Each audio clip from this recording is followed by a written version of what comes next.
Thomas Jefferson said, "Opportunity is missed by most people because it is dressed in overalls and looks like work."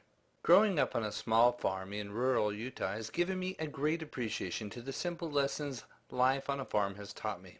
One of them is understanding the concept I call the cash cow. Hello, my name is James Cunningham. Years ago, my father taught me that if we consume all the milk a cow produces, there won't be any milk for special things like cheese or butter or even ice cream, and there won't be any milk to raise the calves to replace the cow when her milking days are over. In other words, no future. The same is true with your resources, your cash cows. If you consume all the cash, there will be no future. If you don't save some of your cash for special events like emergencies, vacations, kids' education, your future retirement, and your financial security, you will not be able to provide the positive support and the tangible evidence that shows that you care for your family. And you will never be able to retire unless replacement cash cows are grown. You must invest in your future. You must replace the cash cows if you hope to retire and provide lifetime benefits for the people that you love and that you care for. So let's see how you've been doing so far with your cash cows by answering this question. If you save the same amount of money the next 5 years as you did the last 5 years, will you be happy with your results? Well, for most of us, the answer is no. But you do have a cash cow, and for most of us, that cash cow is our business. Now, your business has been generating a lot of money, and for many of us, for decades, it has generated hundreds of thousands of dollars, if not millions of dollars. Let's say that you've been in business for 10 years, and your practice is generating, on average, $500,000 in gross collections. Well, in 10 years, that is a total of $5 million that your cash cow has generated. But the true question of how well you are growing your cash cows is how much of that gross collections did you keep? Well, answering the question of how much you keep also depends on where most people put their cash cow or their income. For most people, they put all their cash cow initially inside of a checking account. Now here's a story of Mr. Smith, who is filling his checking account bucket with his monthly allotment. But you see that Dr. Jones is standing right behind him, and he's waiting with his checking account bucket. But Jones has something under his arm. He has a plan. Victor Hugo said, "He who every morning plans the transaction of the day and follows out that plan carries a thread that will guide him through the maze of the most busy life.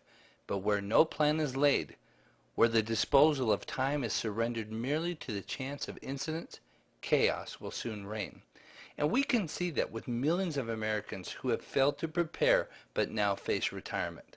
And like Smith, most people have no plan.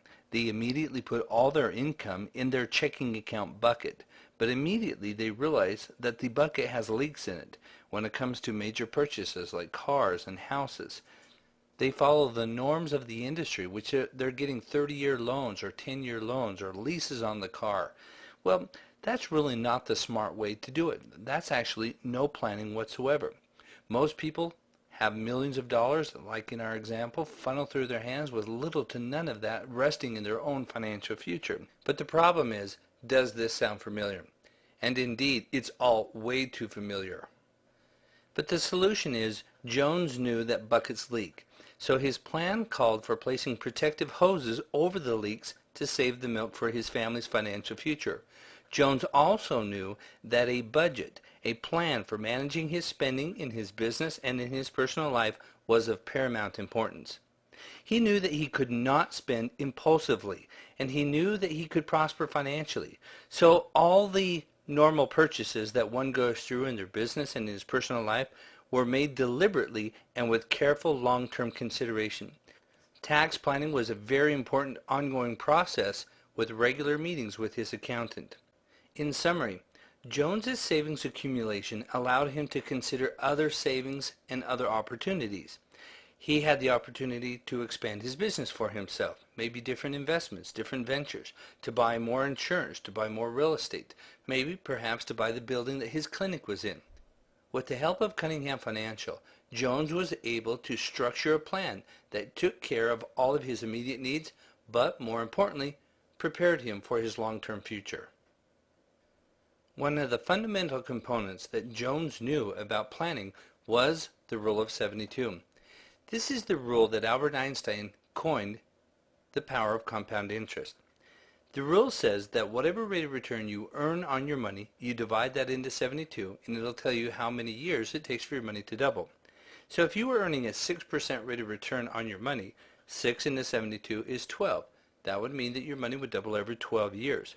If you're earning an 8% rate of return, 8 into 72 means that your money would double every 9 years. The next major element that Jones knew about the planning strategy was to take advantage of the effect of compounding interest.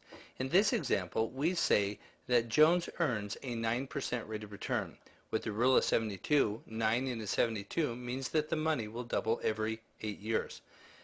We also assume that Jones is only making $30,000 per year, and he's going to save 6% of his gross income. That would mean that he would save on average $150 per month, or $1,800 per year. In the very first year, we can see that Jones saves $1,800, but the account value has grown to be worth $2,040. That growth difference is the compounding effect, or our money earning money. Now, the next element is if we look at year 5. In year 5, we can see that our total contributions so far have been $9,000, but the value of the account is over $11,500. If we fast forward to 20 years later, Jones has contributed a total of $36,000, but the account value through compounding interest has grown to be worth over $100,000. After 30 years, we have and see an acceleration of the compounding effect where the money skyrockets. We have contributed a total of $54,000, but the value of our account is well over $276,000. The next element that Jones took into consideration is starting as soon as he could. Now, many people get to a point in their lives where they feel maybe they're just too old to start a retirement plan. Well, it's never too late to start a good financial plan. In this example, we actually take two different investors, Investor A and Investor B. Investor A is 25 years old and starts investing $1,800 per year, but can only afford to do so for 10 years. Well, allowing and understanding the rule of 72 and the effect of compounding interest, this would mean when that 25-year-old reaches the age of 65, he would have $431,000. But Investor B starts out a little bit later in life and starts out at the age of 35.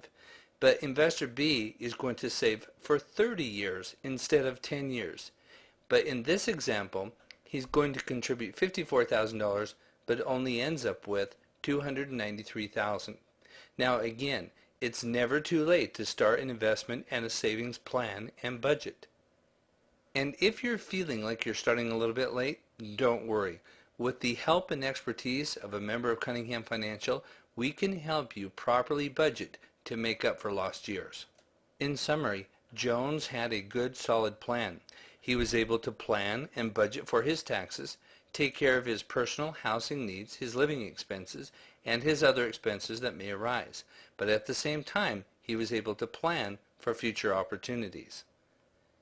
In the good, solid financial planning strategy that Jones followed, he learned that successful people have several common traits. First, they set aside money regularly. They put their money to work for them, and they leave it alone to allow the effect of compounding interest to happen. And fourth, they prepare for death or disability. But without the proper planning steps in place, none of these things could even be possible. In the end, you can be like Smith and cry over spilt milk, or you can put the proper planning steps in place, follow a strategy, use professional help, and discipline yourself like Jones and end up with a herd of cash cows. Ultimately, the choice is yours. Now, here's some ideas of some cash cows that you either have now or you can develop and grow in the future. First of all is your current income, your savings accounts, your life insurance policies, disability policies, retirement accounts or retirement annuities, opportunities for investment real estate, bonds, stocks, various retirement plans, and deferred compensation plan. And your financial plan should be balanced. You should have a mixture of protection for emergencies, savings accounts like bank accounts, mutual funds, or retirement accounts, and various investment accounts that fit your background and your needs. So now that we understand the elements of a good solid plan and the cash cow, what should you do next? Contact the representative that gave you this DVD presentation or call our office at 480-443-0455. That's 480-443-0455. And when you call, ask for a free financial profile. This will allow Cunningham Financial to build for you a personal and professional business and financial plan that will help you plan and take advantage of your cash cow. Thanks for listening, and hopefully we'll talk to you soon.